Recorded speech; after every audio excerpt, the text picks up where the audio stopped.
I'm Spencer Safinsky with Carolina Collective Realty, and the Federal Reserve just made a surprise move by cutting interest rates. The question that I keep getting asked by buyers and sellers is, what does this mean for the prices of homes? Let's take a deep dive and look into what this means for you and your next home purchase. As a real estate broker, I've been watching the shifts in the market this year. The Fed just cut its key rate by 25 basis points, with hints that more cuts are on the way. That sounds like a win for affordability, right?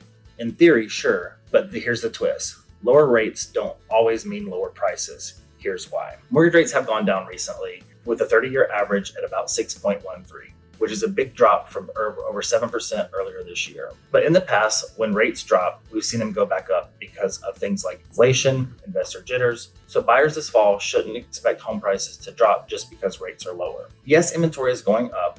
In some areas, it's up by 33%. In our area, it's only up 10% year over year. Yes, builders are offering incentives, sellers are adjusting home prices, and some overheated markets are eventually cooling. That's good news for buyers. We still don't have as many homes as pre-pandemic, and that's what's keeping most prices firm in most markets. If you're considering selling your home, understanding local market conditions is more important than ever. Not all housing markets are moving in the same direction.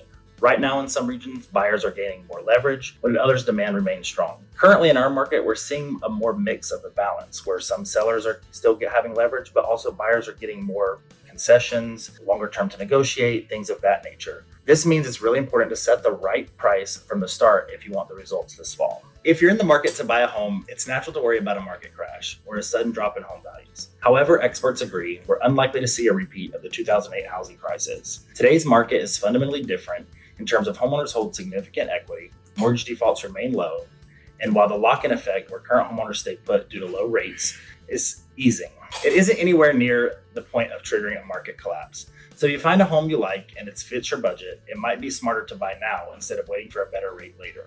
Whether you're buying or selling anytime soon, navigating this fall market takes a good plan and a perfect strategy. If you want a local expert to walk you through what's really happening in your area, reach out to me, Spencer Safinsky, at 984-374-1619. I'd be happy to help you build a smart plan for the months ahead.